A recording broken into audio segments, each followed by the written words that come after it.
Magandang araw po muli mga kadyani, magandang umaga po sa lahat ng mga subscribers po natin, legit man o newbies. Maraming salamat po sa patuloy na pagsuporta at pagtangkilik sa aking channel.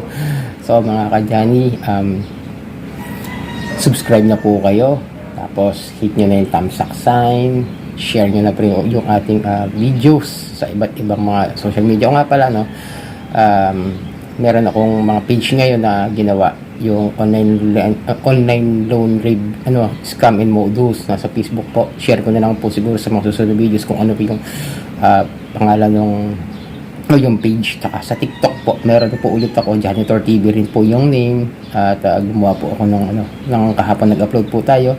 At sana suportahan nyo rin po yung mga channel ko po na yun, mga social media accounts ko po na yun, suportahan din po.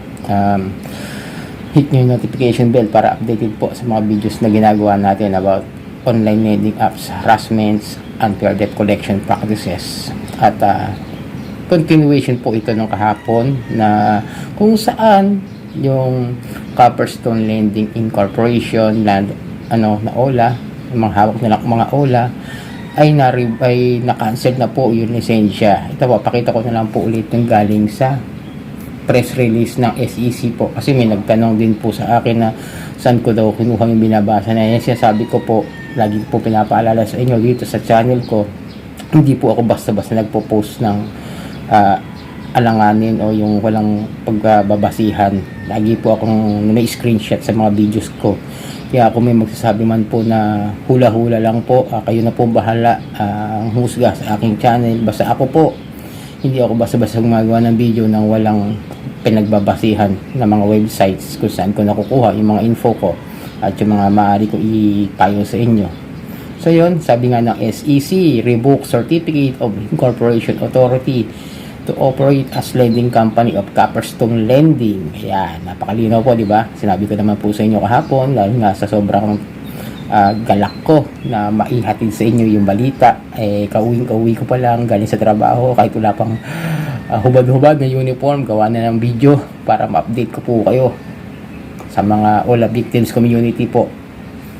The Securities and Exchange Commission or SEC has canceled the lending license of Copperstone Lending Incorporation, which operates online lending platforms Quickla, Poco Cash, Blue Peso, Peso Forest, Mocha, Peso Buffet, and Load Cash for its unfair debt collection practices and its failure to disclose the true and correct terms of loan contract with the borrowers. Yun kasi ang problema, hindi sila kasi nag-disclose sa Truth in Lending Act na batas. Kailangan po kasi papakita po yan na ito yung sistema nila na pagpapautang. Kunwari, umutang ka ng 2,000, tapos ang tubo niyan is dapat 15%, pero nangyayari nga kasi is magugulag ka na lang 7 days, 14 days, tapos 50% na hindi sasabihin. Tapos yung mga harassments din nila, yung mga data privacy na ginagawa, mga panggugulo, kasi nga matagal na si Copperstone na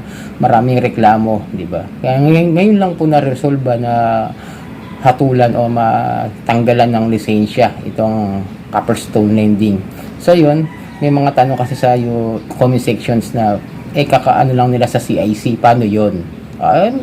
Malamang sa alamang po ay matatanggal nga, tanggal na po yung lisensya nila, revoke na po yung Certificate of Incorporation nila, ay mababaliwala po yun. Magkumbaga siguro invalid na rin, dahil bakit pa sila naging CIC accredited pero may paglabag pala, maaring hindi na ito tanggapin ng CIC. Yun po yung aking point of view. Maaring hindi na po sila maka-access doon o makapagbigay ng submitting entities nila sa CIC.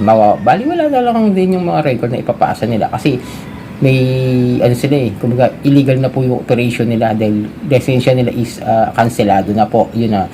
And then may nagtanong din na bakit nag-ooperate pa rin? Mag-ooperate pa rin po yung mga yan sa Play Store, dahil nga illegal operated na sila. Kapasanay na sa mga illegal yung mga yan, sa mga gawaing illegal. Kaya ang sinasabi ko, kung makikita nyo sa Play Store yan, report nyo na lang po para makaiwas po yung mga tao sa paghiram-hiram dyan sa mga ganyang klase. Ako po man ay Simula nung naging biktima ko at ngayon ay isa na pong OLA survivor, OLA victim survivor po, ay hindi na ako nag-isip na umutang sa mga OLA, no. Mas lamang na sa akin yung ingat na lang kaysa magkaroon pa ako ng problema like that. Sabi nga nila is prevention is better than cure. Ayun. Kaya minsan may time nga na parang napapaisip ako noon, no, nung medyo magulo pa utak ko. Gusto ko silang i-farm. Pero wag, mali. Para sa akin, naging mali pa rin na mas naig pa rin yung aking tawag doon, yung aking pagka suporta sa mga biktima na nararamdaman ko man, naranasan ko rin naman yung naranasan ng iba, kaya naman na maging katulad ako ng mga scammers, diba? Mga maging scammer din ako like sa kanila, mga pautang na hindi babayaran. Ayoko naman ng ganun. Gusto ko naman ay maayos, kahit na sabihin mo mga scammer yung mga OLA na yan at nanggugulo yan, wala pa rin naman tayong karapatan na gawin sa kanila yung mga ginagawa. Kumbaga parang ayoko naman maging masama dahil lang sa kanila. Ayun mga kadyani, no, yung dahil nga to, sana mawala ng tuluyan. At kung may mga problema pa kayo dito, may mga unsettled loans pa kayo na hindi nakatapos pa, huwag niya nang bayaran niyan. Unang-una kasi wala na silang lisensya, tanggal na yun. Ito pa, ulitin ko ha, saan ba galing yun? In an order dated April 11, the SEC Financing and Lending Companies Division, Finland, found that Copperstone Lending violated Republic Act number 3765 or the Truth in Lending Act, yun nga po, as well as SEC Memorandum Circular 18 series of 2019 on the prohibition on unfair debt collection practices. Yun nga po kasi halos karamihan nga dyan na mga OLA is mga lumalabag sa unfair debt collection practices. Kaya nga kahit na sabihin ninyong SEC registered, yung mga nagtatanong sa akin yan na legit ba yan? Legit? Mga ganun mga tanong. No?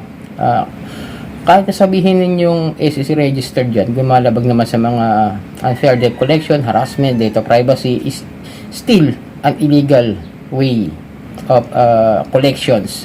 Kaya purong-puro to. Ang dami nga po natuwa nung ginawa ko nga ito, yung video na ito. Kaya alam niyo naman na marami kasing biktima itong na to. Ulitin ko yung mga na yan, mga under ng Copperstone na para maanhan nyo ulit, makita nyo.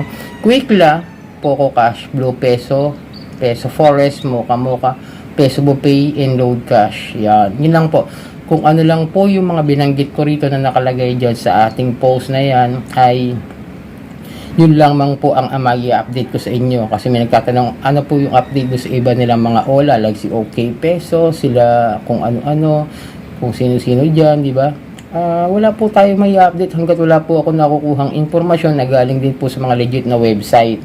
Hindi naman po ako pwede magpauna na sabihin ganun. Pero pag kami time naman na nag-post sila o gumawa ng update din sa SEC yan, alam niyo naman ako, kilala niyo naman ako ng mga legit loyal subscribers ko dyan. Talagang gusto ko laging fresh yung balita ko po sa inyo, at ayoko na gumawa ng kwento lang, baka sabihin nila gawa-gawa ng kwento para lang magbayar. Hindi po, alam ko naman na kailangan ko views, pero syempre gusto ko yung talagang bago at yung makatotohanan, yung pinanggagalingan ng aking mga research. So yan mga ka-Johnny ha, ito po ang inyong lingkod ka Johnny ng Janitor TV, at ito ang Johnny Depp, usapang utang, usapang OLA.